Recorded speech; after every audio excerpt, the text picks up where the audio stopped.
Lost something, no. The cost of opportunities is always good to know. But if you know that, then you're good to go. Yeah. No dreams too big. Chase anything, got the passion to do. Only a dream till it happens to you. Finally seeing money, now I'm acting a fool. What's up, everybody? Kevin Van Boris here. So all this Supercharger talk has got me a little nervous.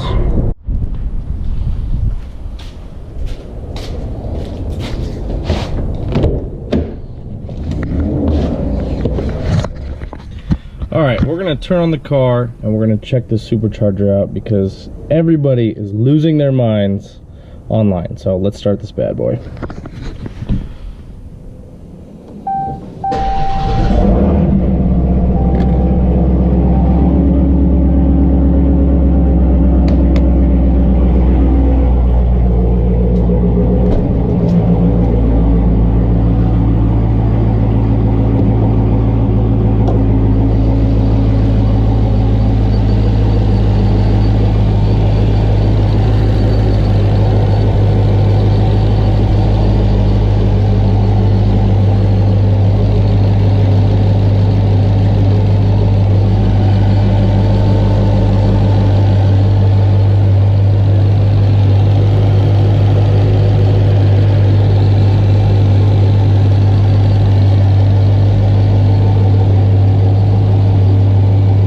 Alright, so we're sitting in the Hellcat.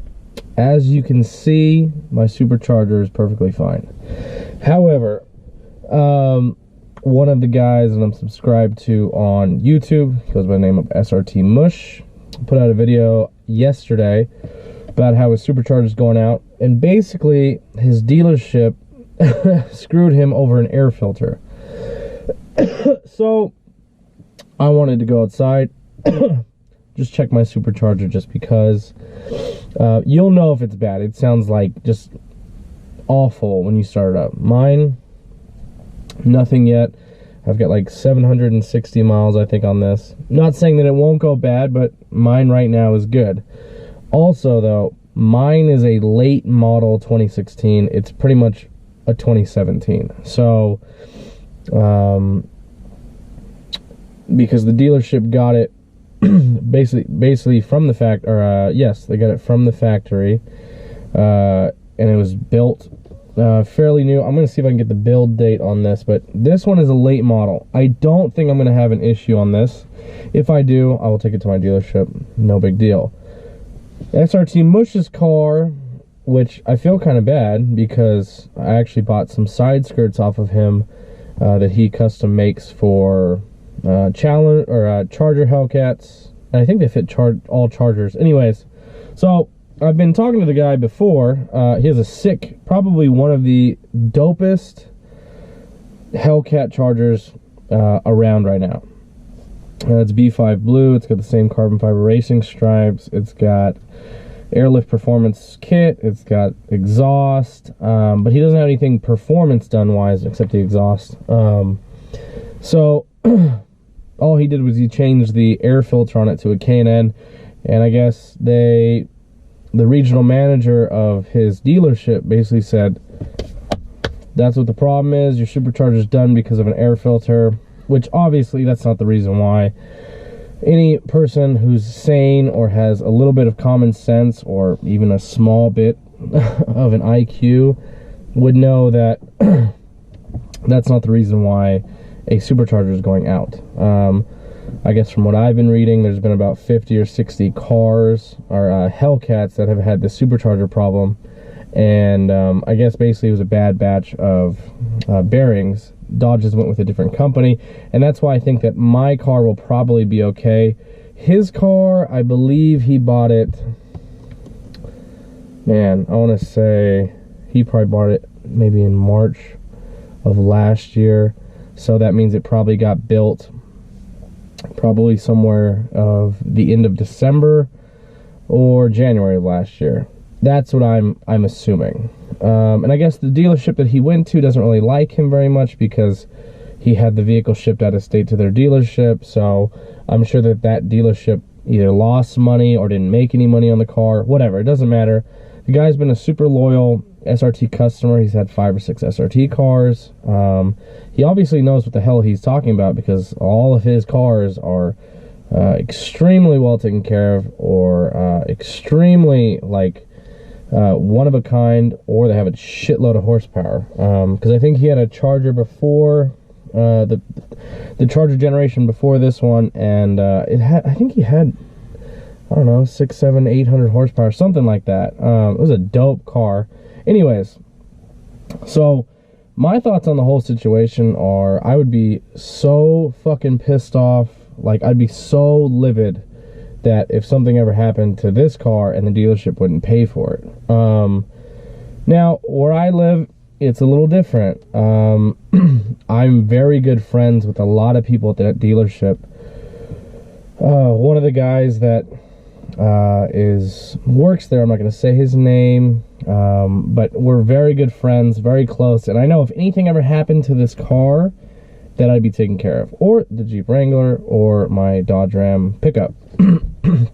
Now, Dodge doesn't necessarily have the best reputation as far as dealerships go, but I think that's with every car manufacturer. I mean, you know, you're advertising a car that's got 707 horsepower, you're going to have issues with that at some point. You know, to make a car from the factory that fast, something's going to go wrong. So what that happened with Dodge, the Hellcats, and I don't know if it's on the Challengers, but at least from what I've read, it's only, or what I've seen is the Chargers have this problem. It's just the bearings. So, you know, supposedly you get them swapped out, no big deal. But he has to buy, they told him that he's been red flagged or something, and he has to pay $12,000 for a new Supercharger. I don't know how long these Superchargers last without their bearings. I'm going to assume not very long. I think he's got like 6,000 or 7,000 miles on it. He's only had it maybe 8 months, I think. Don't quote me on that. But I would be extremely, extremely livid, especially because, you know, I bought 3 cars from this dealership. So, or no, four cars from that dealership, because I bought the SRT there. But I'd be so pissed off because I'm like SRT much. I'm very loyal to a brand if I like the brand. Obviously, it's Mopar. I've got a Jeep Wrangler, I've got a Cummins diesel, and I've got a Hellcat. So I'm very loyal to the Dodge brand. So I would just be really pissed, and I feel sorry for the dude. And then RP Productions did a good video on it, because he's had some issues, and, you know, I think it's just, I think that, you know, obviously the dealership for SRT Mush is wrong, absolutely, but it's kind of sucks because, you know, you kind of have to be good friends with, or have a good dealership, which you shouldn't have to do that. You bought a $70,000 car, you should not have to do that. You should be able to fix up your car knowing that it's going to be okay. Like, if I want to put an intake on this, I should be okay. But it does make me a little nervous, like, putting an intake or something on it. But I know, like, once you do pulleys and stuff, obviously you can't take that to the dealership unless you take the shit off. But my thing is, I'd be so pissed. I feel bad for the dude. I don't know if anybody knows anybody from this, like, who watches my channel, if knows anybody from Dodge or FCA or SRT to help this dude out. But hopefully, if enough of us make videos, somebody will be able to help him out, because he is a long-time Mopar fanatic. He has bought several SRT vehicles, and he's getting screwed over for absolutely no reason, just because some jackass regional manager got pissed off at him for buying his vehicle from a different dealership and having it shipped there, which I don't think is very fair.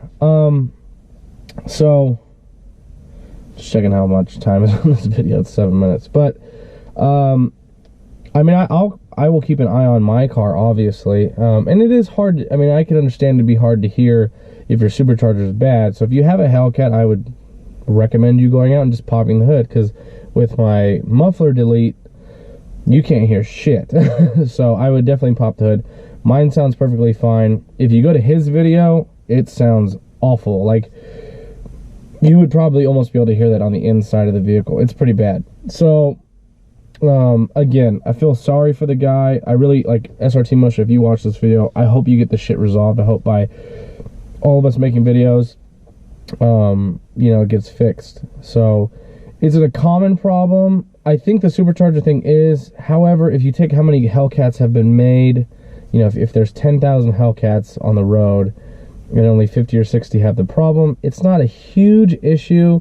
I just think probably for some period of time that the vendor who had the bad bearings had a bad batch or whatever, you know, because 50 out of 10,000, that's not that bad. But you should still be able to get your supercharger fixed under the warranty for sure. And I swear to God, if that happened to me, dude, I'd probably go to jail because I'd knock somebody the fuck out. But my supercharger is fine.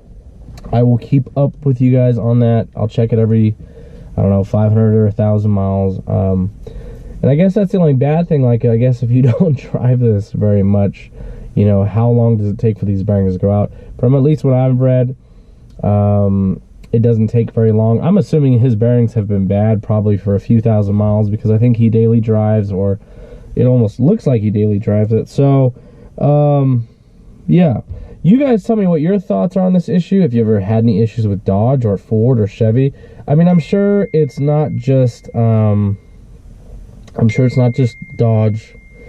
Excuse me. I'm sure it's not just Dodge. Oh my God, dude. Jeez. I'm sure it's not just Dodge. I'm sure it's Ford and Chevy and Lamborghini. Why is everyone... Oh my God. I'm putting my phone on silent. Sorry. That's the problem with being a coach and owning your own business, is everybody's always group chatting or Snapchatting or whatever. Anyways, so let me know if you guys have had any issues. I personally have not. For example, real quick, my dealerships have been great to me. I had a in the SRT, there was a problem. Actually, the SRT and the Wrangler, the SRT Jeep and the Wrangler, both of those had bad radiators. Those were changed, no problem. The Wrangler, like, probably a year after I bought it, was making a noise. It was the water pump that went out. They changed it, no big deal. I think I need to go take the Wrangler just because of that. I think the thermostat housing is leaking. Again, it's not going to be a problem, and I haven't had any issues to speak of. So I really... I don't know. I've never had any issues with, like, Hyundai. I've never had any issues with Dodge so far, at least. Knock on wood. I've owned my Jeep for 3.5 years, and I haven't had an issue with it. You know, obviously, if something goes wrong, it's took it to the dealership, and then it was covered under warranty. So, besides me changing the oil frequently on all these vehicles, that's really the only stuff that I've ever had to do. I haven't had any issues on the Hellcat, knock on wood, and I haven't had any issues with the diesel either. So, I don't know. If I ever do, I definitely will let you guys know. So again, let me know what you guys think in the comments. I'll be active with you guys. If you know anybody who works for Dodge or FCA or SRT, please go ahead and tag them and try and help this guy out. I will link SRT Mush's video below so you guys can watch this as well if you're not familiar with it. I'm sure some of my subscribers probably are, just because they drive Hellcats or Chargers or Challengers. So I just want to appreciate you guys watching this video today. I'll be putting up more clips. I'm actually waiting for the clip that goes on my GoPro, because that's what I'm using right now, that I can put my microphone on. So I'll show you guys what I got. I got a whole bunch of stuff for this GoPro, which I'll show in the next video. But anyways, I want to say thank you guys for watching. Please share this video, or please share SRT Mush's video so we can help this guy out. That's it for me. If you guys want to subscribe to my channel, just subscribe. Stay around. You might like it. Comment, like, subscribe. My name is Kevin Van Boris, and I'm out.